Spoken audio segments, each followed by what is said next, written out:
우리의 모든 삶에 다 조치가 된 말씀으로 주셨다라는 게 말씀을 주세요. 진짜 믿음을 확 부어주시니까 진짜 평안했었던. 이 권능 있는 약속으로 보장된 복음의 축복을 믿음으로 매일의 삶에서 경험하고 사는 간증의 삶이다. 두 번째, 우리 진짜 이 새 생명을 그냥 사는 게 아니라 우리가 아이만 키워도 그렇잖아요. 저도 낳고 보니까 이렇게 제가 잘한 게 아니라 하나하나 진짜 손끝에서 제가 잘하고 배우고 걸음마를 떼고 넘어지고 일어서고로 반복하면서 이렇게 서게 됐는데, 그런 것 같아요. 새 생명도 이 주님의 조치 가운데 가장 확실한 것이 다른 것이 아니라 이 말씀을 주셨다라는 거. 근데 그 말씀이 단순히 우리가 이렇게 읽는 말씀이 아니라 우리의 모든 삶에 다 조치가 된 말씀으로 주셨다라는 게 이 책을 보고 같이 나누면서 저도 눈이 이렇게 커졌어요, 진짜. 복음이 왜 복음되지 못하는가라는 이 고민에서 이제 시작한 게 이제 이 총체적인 복음 안에서 과연 복음은 정말 우리에게 현실적인 복음인가? 이거 정말 내가 살아 숨쉬는 이거보다 훨씬 더 실제고 가능한 것인가? 라고 하는 것 때문에 계속 시즌 1부터 이렇게 다뤄왔던 것처럼 복음의 영광과 그리고 그 복음을 이뤄내시는 그 능력, 그리고 그것이 우리의 삶에 어떻게 실제가 되는 그 축복으로 임하는가라고 하는 이제 그 과정을 주님의 그 비침을 따라서 이제 왔던 건데, 그래서 십자가가 이 복음의 그 완전한 정점이 돼서 십자가 이전의 우리 가치들 뭐 경험들은 서로 다르지만 십자가 이전에 우리는 다 거기서 거긴 거예요. 유대인이나 이방인이나 다 똑같이 소망 없이 애는 쓰지만 한 사람은 몰라서, 진리를 몰라서 방황하고 망하고, 한 사람은 유대인은 율법을 알고 진리를 알지만 살아갈 능력이 없는 존재적인 죄인임에는 틀림이 없으니까, 그런 우리에게 하나님이 준비해 놓으신 복음이 이제 정말 믿음으로 살아야 할 우리의 그 삶의 여정에 주님께서 이제 준비해 놓은 하나님의 그 조치가, 복음의 조치가 얼마나 정말 완벽하고 정말 믿기만 하면 된다는 말이 무슨 말인지 완전하게 예비됐다, 완전히 끝을 냈다, 이런 얘기잖아요. 말씀이 이 정도였어? 말씀이 이렇게까지 확실한 거였어? 이게 일상을 살아가면서 현실을 살다가 잊어버릴 때가 너무 많은데, 이렇게 책을 같이 보고 이 내용 안에서 복음 앞에 서면서 와, 다 준비되었네?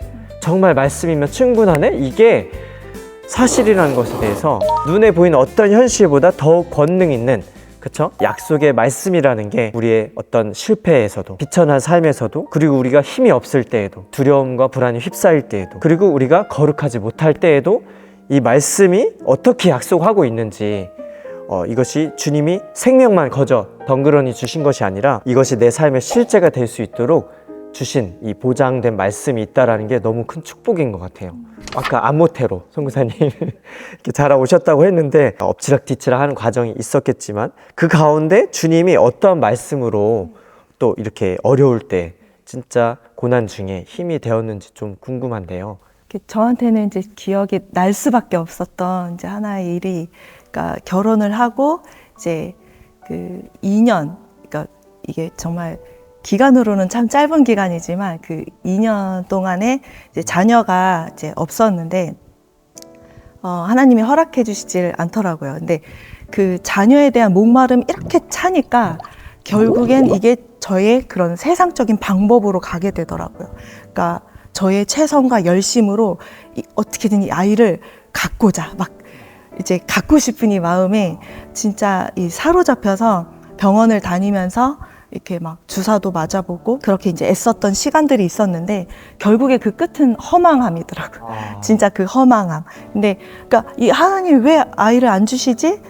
이렇게 나는 자녀를 가질 수 없는 몸일까? 막 여러 가지 이런 생각들의 공격들이 진짜 이제 많았고, 이제 그것이 이제 두려움까지 이제 오게 되어지더라고요.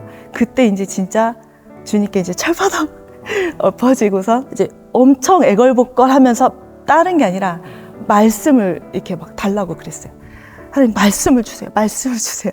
엄청 이제 애걸복걸 하다가 진짜 그때서야 비로소 주님이 에스겔서 그 37장 말씀을 통째로 이렇게 주셨는데, 그러니까 마른 뼈가 그 살아나는 그 일 앞에서 저의 죽은 몸 같은 죽은 것 같은 이 몸에서 정말 생명이 살아나는 그 말씀을 이제 확 받게 되면서 이 권능인 약속의 말씀이 어떤 것인지, 그러니까 진짜 그러니까 내적 평안일 수도 있는데 믿음을 확 부어주시는 거예요. 진짜 이 하나님의 약속에 대한 믿음을, 다른 게 아니라 진짜 믿음을 확 부어주시니까 진짜 평안했었던 그 일이 생각이 나요. 그 성경에서 한나가 임신하지 못해서 이렇게 주님과 씨름하며 주님 앞에 이제 절망하며 부르짖고 나아갔던 그때에 그 성경 구절에 그 구절이 있더라고요. 얼굴에 다시는 근심빛이 없더라. 이제 그러니까 그 구절이 있었는데 한나에게 또 주님이 행하신 일이 있었겠지만 이게 저한테는 저의 열심에 힘쓰고 애쓴 이게 아니라 마음 안에 진짜 평안이 뭔지 그리고 진짜 믿음 주신 게 뭔지 이게 진짜 힘이 되어지는 그 말씀으로 주님이 진짜 역사해 주셨던 그런 시간이 있었어요. 아, 그러니까 얼굴에 근심이 없었던 게 허락되기 전이잖아요, 자녀가. 네. 말씀을 받고 나서. 네.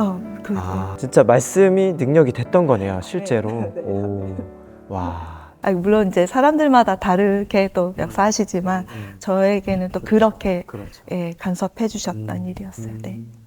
이 권능 있는 약속으로 보장된 하나님의 이 약속 안에 어떤 약속이 있나? 내가 너를 승리하게 해주겠다. 끝까지 지켜주겠다. 너를 끝까지 보살펴주겠다. 열매를 맺게 해주겠다. 이기게 해주겠다. 복음 너머의 이런 구원받은 삶을 얼마나 완전하게 능력의 말씀으로 보장해 놓으셨는지 이제 그 말씀을 사실은 이제 체험해가는 과정이 십자가 너머에 십자가 이후에 이제 구원받아서 하나님의 성도로서 살아가는 모든 삶은 다른 게 아니라 하나님의 이 거룩한 말씀과 약속이 얼마나 완전하고 얼마나 영원하고 능력 충만하신지 내 삶을 향한 하나님의 그 모든 조치가 완벽하게 능력 있는 하나님의 말씀으로 그렇게 완벽하게 약속돼 있다.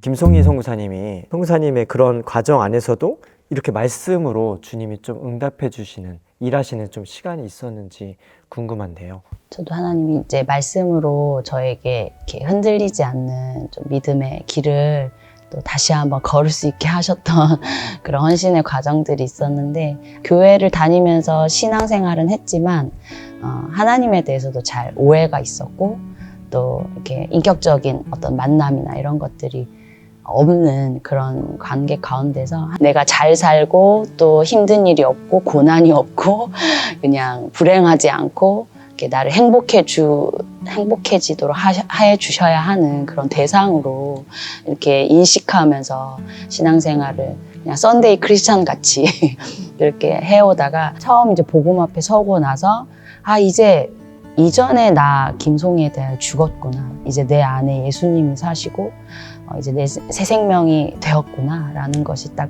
믿어지던 때에 이제 인생의 어떤 미래에 대하여 고민하고 어떻게 내 힘으로 살아야 할지에 대하여 죽고 나니까 이제 주님께 내 남은 삶을 이제 맡기고 선교적 삶을 또 선교사로서의 삶을 드려야겠다 이렇게 결정하고 두렵지만 아버지에게 이제 처음 저 이제 선교사로 살겠습니다 이렇게 선언을 이제 하는 날에 아버지가 이제 화가 많이 이제 나셨어요. 아버지의 기대와 완전히 다르게 아예 선교사로 선언을 하고 나니까 이제 집을 나가라고 이렇게 이제 내 딸 아니라고 이렇게 하시기까지 이렇게 하면서 이제 급히 간단하게 집만 챙겨서 이제 집을 나오게 됐어요. 교회에서 이제 단칸방에 이제 어느 기간 동안 숙식을 하면서 그때 이제 선교 훈련을 이제 한 6개월 받는 기간이었는데 좀 힘든 상황 앞에 이렇게 서서 기도하면서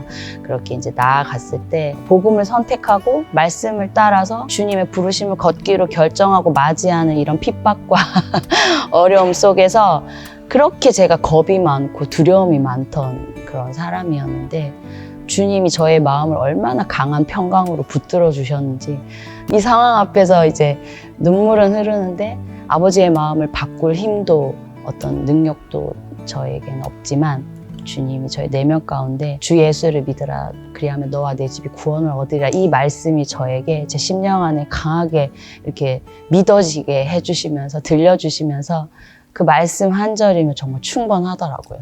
네, 주님 따라가는 데 있어서 그 일을 좀 행해 주셨었던. 어찌할 수 없는 그런 손을 쓸 수 없는 가운데 주님이 우리의 마음을 붙들어 주신다는 게 말씀이 진짜 얼마나 실제인지를 좀 경험하게 되는 것 같아요. 선교사님 안에도 그런 이야기들 좀 많이 또 사람들 만나고 또 마주하시고 그런 현장에 가시면서 좀 경험하셨을 것 같은데 평생 개인 안에든 아니면은 좀 그런 현장 안에서 이렇게 진짜 말씀이 실제되는 좀 경험들과 이야기들이 궁금한데요. 복음을 만나고 우리의 일상은 큰 변화가 없는 것 같은데 종으로 사느냐 아니면 하나님의 그런 축복된 자녀로 사느냐 하는 거의 차이는 하늘 땅 차이가 되는 거잖아요. 그러니까 주님이 우리에게 정말 존재적으로 거듭난 새 생명을 우리에게 주셔서 다시는 이제 정죄함이 없고 하나님의 자녀된 생명으로 기쁘게 아버지 품속으로 달려가서 그저 때가 묻었거나 뭐 성적이 빵꾸가 났거나 상관없이 아빠 품에 막 뛰어드는 아이들처럼 겁없이 뛰어드는 아이들처럼 예수님의 그 보혈로 용납받은 죄사함 받고 용납받은 그런 칭의의 생명을 갖게 되고 하나님의 그 영원한 그리스도와 함께한 자격을 얻어서 상속자 된 생명을 누리게 된 우리에게 그 전능하신 하나님이 약속하신 이 능력의 말씀이 얼마나 완전하게 당신의 피값 주고 사신 우리의 삶, 거듭난 삶, 시편 1편의 말처럼 복 있는 사람은 하나님 없는 그 악인의 꾀 또 죄인의 길 오만한 자의 자리에 앉지 아니하고 오직 여호와의 율법을 즐거워하여 그 율법을 주야로 묵상하는 자로다. 그러니까 말씀 먹고 산다는 말이 계속해서 아무 두려움 없이 이제 약속 하나 붙들고 그 문제가 뭐 개인적인 그런 갈망이든지 나의 그 넘어설 수 없는 한계라든지 이전의 나로서는 불가능했던 걸 나를 구원하신 하나님이 이제 실제가 되어서 나에게 약속하신 모든 게 그리스도 안에서 이미 허락됐다는 걸 믿는 그 믿음으로 그러니까 살아계신 하나님의 말씀을 믿는 믿음으로 가는 거니까 사실 우리가 조금만 이 복음의 진리를 정확히 알고 나면 사실 지금까지 지내온 모든 삶은 내가 무슨 내가 의지를 가지고 내가 똑똑해서 이렇게 살아온 게 아니라 진짜 말씀이 나를 이끌어왔구나.